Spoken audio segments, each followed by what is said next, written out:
ازيكم عاملين ايه؟ يا رب تكونوا بخير. شايفين بقى الجمال والحلاوة دي كلها؟ حاجة كده جميلة ما شاء الله، خطيرة جدا. النهاردة هنعمل مع بعض كفتة داوود باشا. حاجة كده تحفة. شايفين الجمال والحلاوة؟ خطيرة بجد بجد بجد، يعني استاهل عليها لايك. حاجة كده لو جربتوها تعجبكم جدا. شايفين الجمال والحلاوة؟ والله تحفة جدا جدا لو جربتوها بطريقتي. ونسمي بالله ونبدأ. أول حاجة كده معايا نص كيلو لحمة مفرومة. اللحمة المفرومة فيها نسبة دهون بسيطة جدا. معايا بقى بصلاية كبيرة خالص كده، بشرتها كويس قوي، يا إما بصلتين وسط. هحط هنا هوت بابريكا وفلفل اسود، واحط توم باودر وبصل باودر وبهارات كفتة. ده التوم الباودر. وبعد كده هحط حبة ملح صغيرين واقلبهم كويس قوي. ممكن كمان ايه اضربهم في الكبة. لو عندك كبة اضربيهم في الكبة. انا يعني الصراحة يعني استسهلت وقلت ايه اعجنهم بايديا كده اهو. امسك بقى كده الكفتة اعجنها كويس قوي بايديا او بالكبة، مفيش مشكلة. هنا بقى جبت الكزبرة خضراء.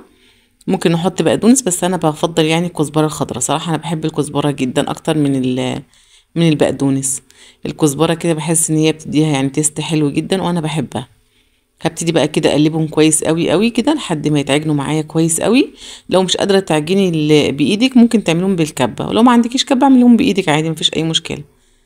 هنيجي بقى هنا اهوت هعملها ايه كرات كده صغيره او الحجم اللي انتوا عايزينه. انا يعني الحجم ده كان عاجبني جدا فانا قلت اعمل الحجم ده. ممكن تكبريها اكبر من كده شويه وممكن اصغر من كده كمان، بس الحجم الوسط ده كويس قوي. هنا عملت بقى الكميه كلها وبعد كده جبت الطاسه. حطيت فيها يا رشه خفيفه جدا من الزيت،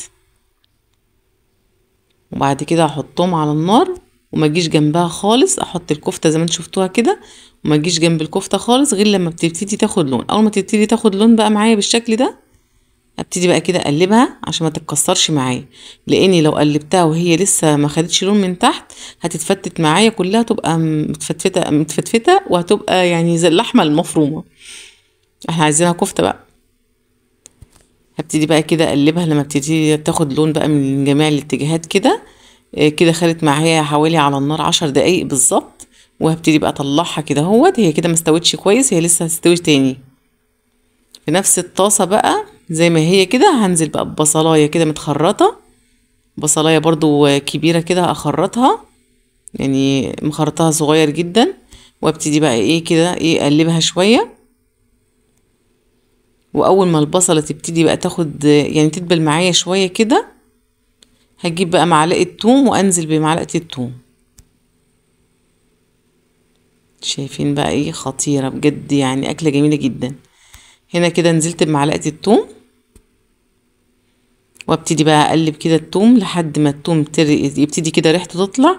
اول ما ريحه التوم تطلع كده هحط معلقه صلصه كبيره زي ما انتم شايفين كده، وابتدي اقلب كده شويه.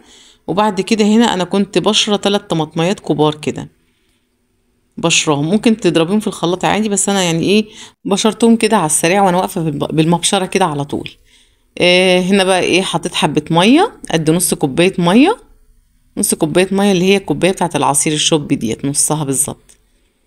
وهبتدي بقى اسيبهم كده على النار يسبكوا. حطيت فلفل اسود وحبه ملح، وما حطيتش ملح كتير لان طبعا الكفته يعني كنت حاطه لها ملح، فلازم تاخدي بالك من موضوع الملح دوت.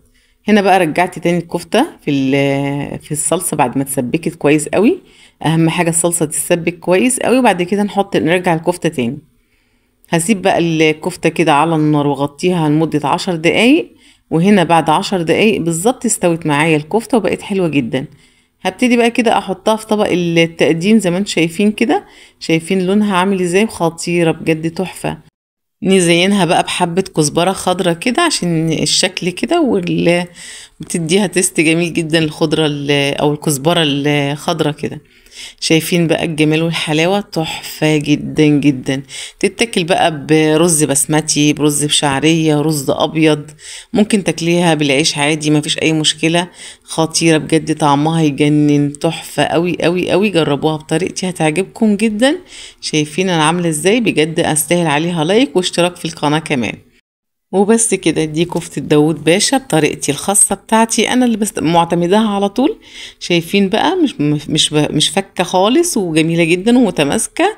ولو وصلتوا معايا لحد هنا ما تنسوش تدعموني باللايك وتشتركوا بالقناة، واشوفكم في وصفات كتير ان شاء الله.